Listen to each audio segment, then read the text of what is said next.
How long was that? I feel like that was really short. That was, the show recording is, what's it, about 8 minutes? 8 minutes? Oh. That was great.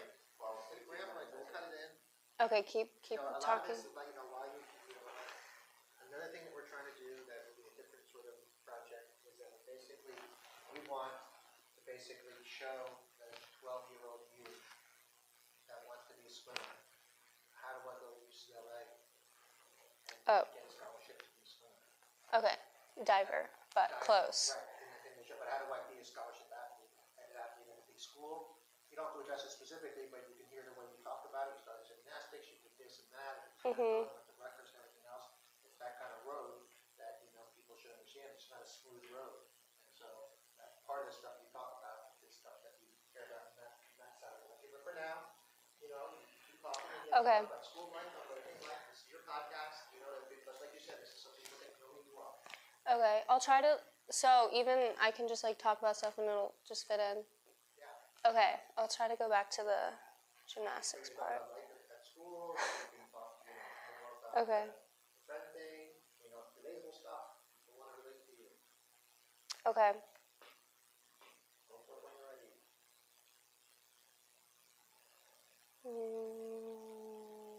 Okay, where do I want to start?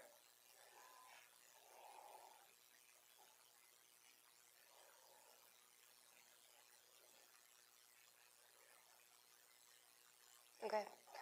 While you're there, I'm looking at the mics. Too easy, the mic sinking in. Oh, yeah. It's still good, but definitely keep it away from the chain. What?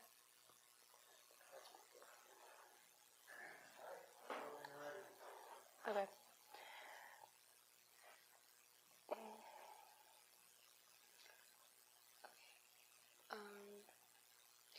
I think the reason a lot of people struggle with sports, especially at an age where you're 14, 15, 16, 17, before you're going to college, and a lot of people don't make it to college.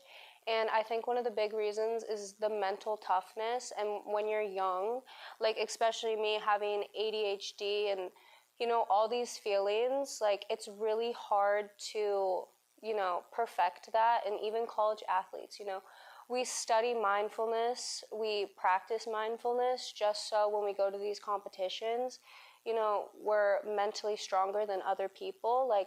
College sports isn't just about, the physical side of it. It's so mental. And when you're young, especially when I was young and in gymnastics, I remember there'd be days you can go in to practice and you could do everything flawlessly, and there'd be days that you couldn't. And I think a lot of times for a coach, that confuses the coach. Why is one day you're consistent and why is another day you're just off track? And I think it causes a lot of frustration from the coaches. But I think there's so many different ways coaches can deal with that frustration than being toxic and negative. When I was in gymnastics, I had a couple toxic coaches like that, where you'd be on an event for 4 hours, standing on the balance beam, trying to get yourself to go. And I remember at one point, I was telling myself, if you don't go, God's going to kill your dad, which I know, that's insane. But, I would get to that point where I'd be like, oh, I've been on the beam for 4 hours trying to, do a series that I can't do. I'm not allowed to go home. I'm not allowed to leave. And so sometimes, we go to those extremes to do that.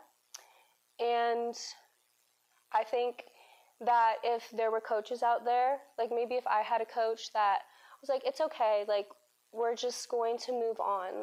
We don't need to keep you on this today. I think it would really have benefited me because, you go home that night from, a tough practice and, all you're thinking about is the practice the next day and about how your coaches are going to react to you the next day after you get screamed at all day. And how you're going to deal with that. And a lot of the times that builds up so much that, you end up having mental blocks on multiple things that might have started out as one thing. It's like a tumor, you know, it just like builds and builds and builds. It can spread. And I think that is what toxic coaching is. And thankfully, you know, at UCLA, this is one of the first experiences I've had with a coach that really is so like beneficial for me. And sometimes it shocks me, you know, like I'll have a practice where I know I didn't, you know, do my best in a sense that I gave 100%, but you know, some days, you know, you're not 100% there mentally or 100% there physically. So when you give 100%, it could be like 80% of your best, but it's still your best. And I think a lot of athletes like struggle with that. And I know I struggle with that. But having a coach who I go up to at the end of practice where I'm just like, you know, like really frustrated at myself, and without him being like, no, like, good job, like, I'm proud of you, you did good today. Like, without sometimes that encouragement from your coach, you know, you'll go home and the entire day you'll just be, you know, feeling down and just upset and not like yourself. And it really sucks. So, glad I have that. Okay, now what else can I talk about? Great. Okay. And then why was that great? Okay, but the one thing you said there, remember you're 12 years old, you got toxic coaches. Yeah. So when everybody has a toxic coach, nobody told you at 12 that you had a toxic coach. You figured you're the only one that had a toxic coach, and everybody else was having a great time with it. Yeah. You basically just set the realization for everybody to make sure that the lesson. Oh, okay. But yeah, that was great on the sports side. You know, now, you know, if you want to talk about what it's like being a student athlete at UCLA, you know, maybe if you want your coach, you know, if you knew your coach was watching this, would you care what they saw? Oh, for sure. So this is your chance to basically game the system in some sense and control the message of what, because they don't know that they don't know that you're not making this the coach. Like if you could make a thank you so much thing that you want the coach, right? Yeah. I think I'll try to go through, you know. Whatever you want. Oh, okay. Okay.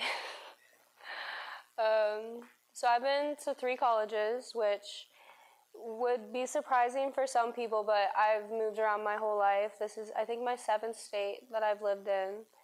So, you know, moving around for me, I've always been very adaptable. So it's always an exciting time to move. And, you know, I'm never really get nervous. I'm just excited for, like, the new things, the new experiences. But, you know, that just comes with, like, knowing when it's time to move and, like, when you're not happy, like, moving. And I've talked, you know, a lot to my friends about this, who, you know, I still have friends who, you know, are in the same spot who told me, like, 4 years ago they wanted to transfer or they wanted to move, and they didn't. And, you know, like, I hope they're happy, but, like, you know, you can take that opportunity. So, anyway, so the 3 colleges I've been to, the first one's Mizzou. And that was definitely, like, I'd say Mizzou was a very big learning experience for me, with teammates especially, just because coming from gymnastics, I didn't have the best team dynamic. It was a lot of, you know, teammate against teammate, parent against parent, parent against child, like parents criticizing childs for, like, their toes not being pointed. Like, it was stupid. It's like dance moms on steroids. Like, it's actually insane. But, you know, it does develop, like, a weird community. Like, you don't really know how to be a teammate with someone because there's always been, you know, a competitiveness to it, but not like a healthy competitiveness, because it's you know, good in practice to, you know, want to make you and your teammate better and kind of like push each other. But it's not healthy, you know, when you go into a competition and you're wishing that your teammate, you know, fails a dive or, you know, messes up so that you do better than them. So I think, I'm not saying that was like me, but I'm saying at Mizzou, You know, I think every college I've been to has been a stepping stone, and that's why, you know, when people are like, well, did you wish you went to UCLA your whole 4 years?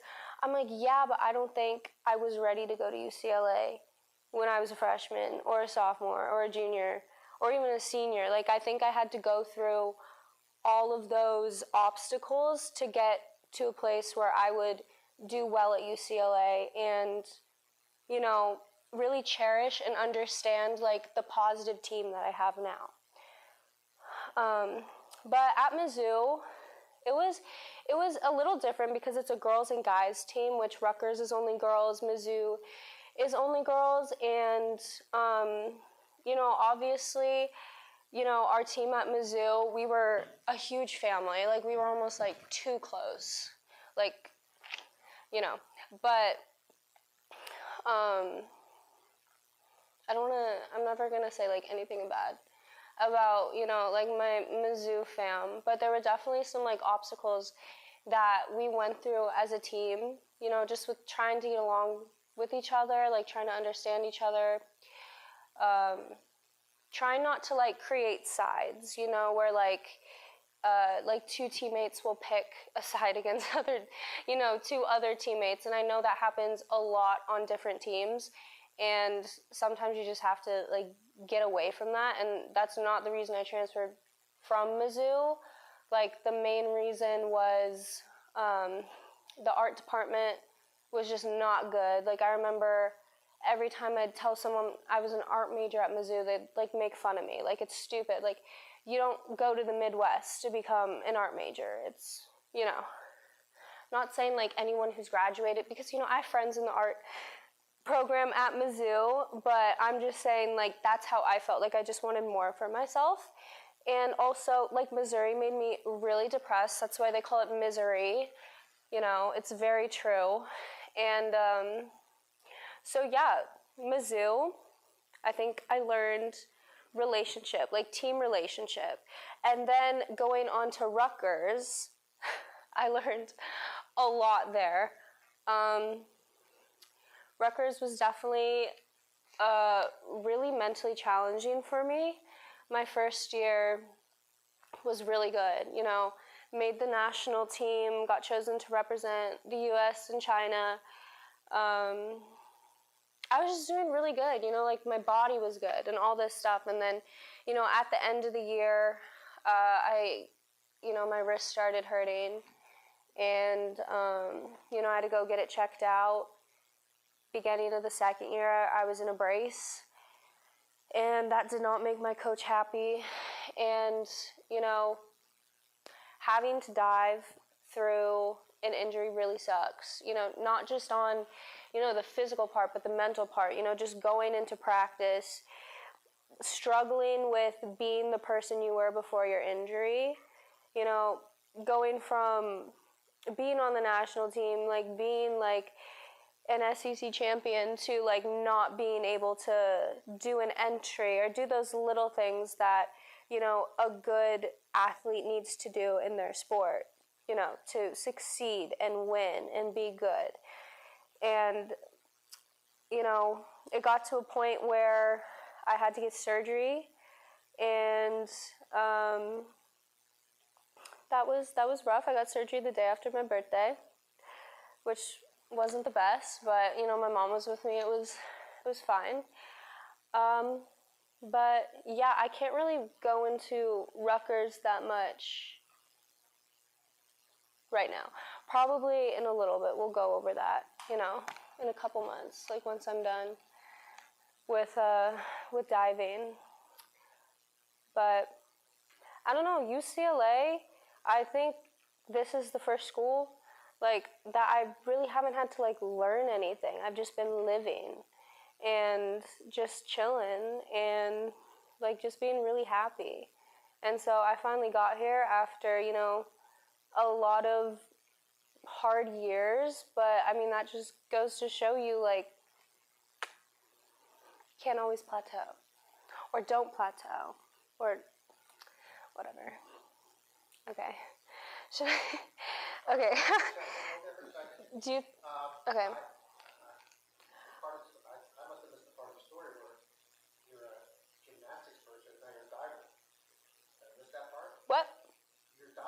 Yeah, a diver. You were a gymnastics person. I was. Well, I missed the part where you turned to diver. Oh, okay. Should I explain that a little better? I want to know myself. I don't know. I left you off at, where'd you go? Missouri Rutgers and then UCLA? Okay, that's all diving. So like I said I started my freshman year of high school. That's right. Diving. Yeah. So then, but at Rutgers, which was the first school? Rutgers or Mizzou, Rutgers. Mizzou was gymnastics or diving? No, diving. I Diving stopped. college. Yeah. All right, then don't talk about that. Okay. Right, so I got you Mizzou, Rutgers, talk about moving around the country, that's pretty good. Well, how do you even go from Mizzou to Rutgers? Did they grab you? I guess I could explain that a little bit. But no, I was in New York City with my dad. We were on vacation, and I was in the transfer portal at the time, and I got a DM from the head coach, and they told me, to come check out Rutgers. They grabbed you. Yeah, they grabbed me. Yeah. And if they didn't, what would have happened? I would have gone to UNC, University of North Carolina. Why? Did they grab you too? I love the coach. I had him at Mizzou for a month, and then he transferred. You wouldn't stay with them. No. All right. Go on.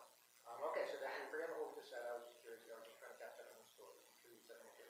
Okay. Well, no, I think that's good, and then we can talk more about like UCLA now and like the dynamic of the team and like if it's better or like what things make it harder, Okay. whatever comes to mind.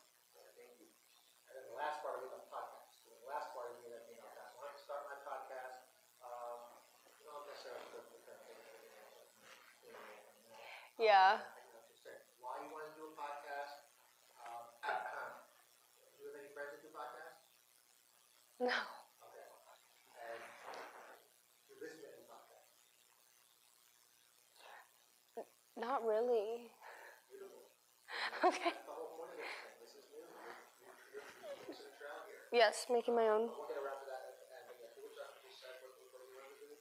talk Oh, more about UCLA, living in UCLA. You Again, can, this is you can take that right into the end about the podcast and This is what I want for your friends at UCLA. I want everybody to love you, okay? So your friends at UCLA, shout out to my friends, you know who you are, take my rock, thank you for supporting me, Okay. Coaches, God, you've been awesome. This is like, because you really let it up, because there's suck.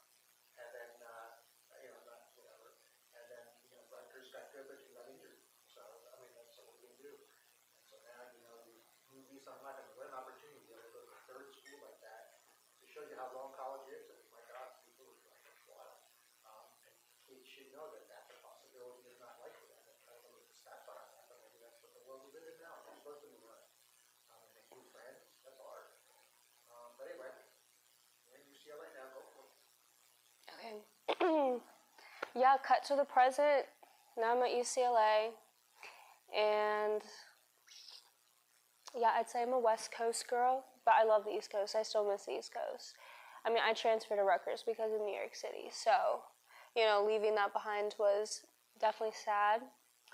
But, going back to UCLA, this is a very great team. And how I knew it was great from the beginning is just how the coaches structured everything. And I remembered we had a couple meetings in the beginning of the year, and the coaches kind of went over, expectations and rules on the team, and they made it so clear, and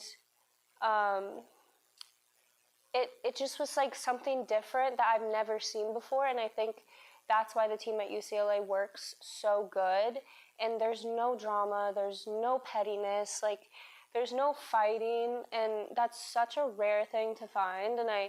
And props to the coaches for sure. The coaches, coaches' jobs, one of their most important jobs is to, recruit based on personality. And the personality, especially, on the whole team, but especially on the dive team, my dive coach, how he recruits based on people is, he's had 24, 25 years of experience. He's really good at it. And he's just has recruited these, amazing people who are, so nice and so supportive. And, it's kind of been my first experience with just, a healthy environment. And, I'm really happy. It makes me really happy. So, yeah. But yeah, I'm starting this podcast. It's definitely scary, because especially doing things by yourself. I wish, my friend could be here, but there was just a lot of just like differences in like schedule and time, and that's just life. And sometimes you just have to like, take the, take the ropes by the horse, something like that. And that's kind of, what I'm doing. And we'll see where it goes. Like, I'm definitely going to have some people on, it's going to be fun. So, hope you guys come back and keep watching. Is that good? That was good. Okay. Big shout out to Lucia Eyes, Yes. sponsor today's show. Blue light glasses, just ramble on for a minute into that camera. Lucia Eyes. Lucia Eyes. Okay. LuciaEyes.com. Okay. Okay. And guys, what's even cooler is there's a sponsor, Lucia Eyes. Blue light glasses, which, I usually use blue light glasses for style because I think it looks really cute. But, with, school starting and everything, I have to use them for studying now, especially when I do my homework because, like, everything's online now. People don't really, read books. Like, your books are online. So, yeah, use the blue light glasses this year for school. Right? LuciaEyes.com, promo code right below. Lucia Eyes? LuciaEyes.com, there's a promo code right below here. You must figure it out before. Okay, LuciaEyes.com, promo code right below. Okay, that's good. Okay. All right, let's close it out. Thank you all for listening to my story. Stay tuned soon. Again, shout out to Studio Place and Twin Bridge Sports. I'll see you soon. Or wherever you want to close it out. Yep. Shout out to Twin Bridge and Studio Place. Okay.